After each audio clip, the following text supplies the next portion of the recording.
The ministerial meeting is expected to adopt positions on a number of issues, including the United Nations Climate Change Conference, COP21, to be held in Paris at the end of this month.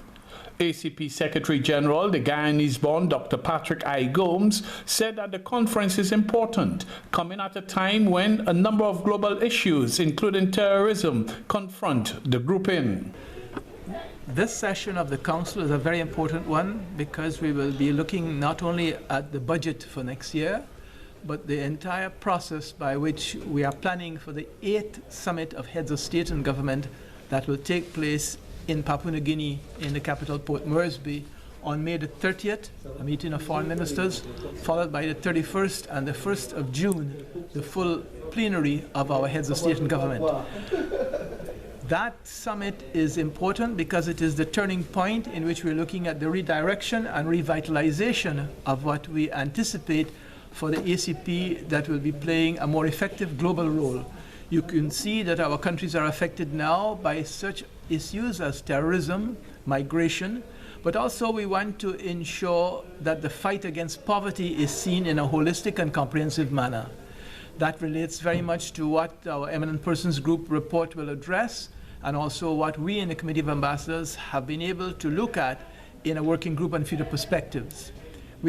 But while the ACP ministers will be paying attention to global matters, an issue which has dogged the grouping has been the non-payment of annual fees. But while she refused to be drawn into whether or not Caribbean countries are among those delinquent nations, Chair of the ACP Committee of Ambassadors, MPO Mahez Mahola, says it is a matter that needs to be dealt with. But yes, we still experience such problems as a group.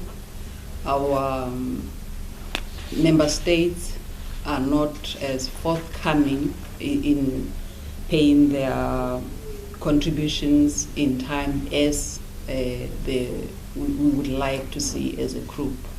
The two-day meeting will also discuss the programming for intra-ACP development. From Brussels, this is Peter Richards for CMC News.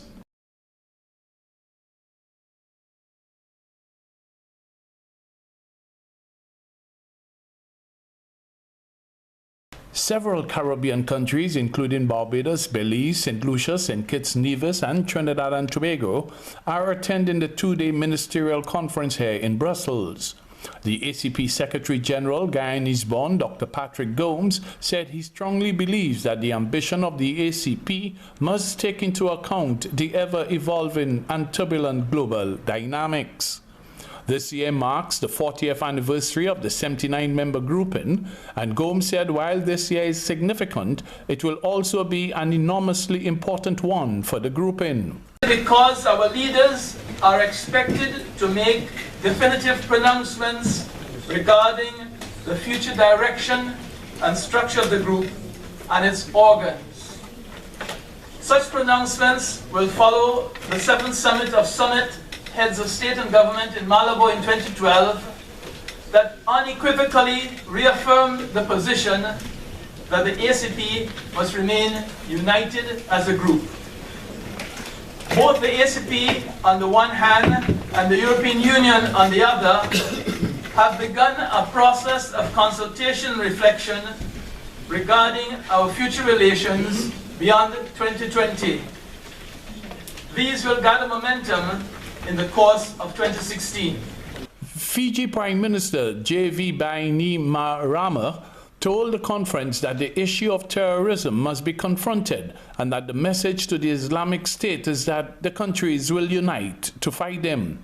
He said there is no excuse for these acts of terror, as had been the case in Paris, where more than 130 people were killed earlier this month, and especially in the name of God. President, the destructive nature of the Islamic State, its manipulation of religion to justify its murderous rampages, its suppression and exploitation of the people under its control, and its celebration of death is in stark contrast to the nobility of our own organization. We have formed the largest trading bloc in the world to empower the estimated 1 billion people within our borders, to bring them the benefits of development, to give them the means to improve their lives and those of their families, to replace poverty with prosperity, to give them a better future, to give them hope. We enhance lives while Islamic State and other terrorist groups take them. In his address, Prime Minister Baini Namara said that many ACP countries now find themselves being heavily impacted by climate change and criticized developed countries that refuse to adapt to the changing environment. The conference will also deal with the budget for the ACP for the new year. Peter Richards, CMC News in Brussels.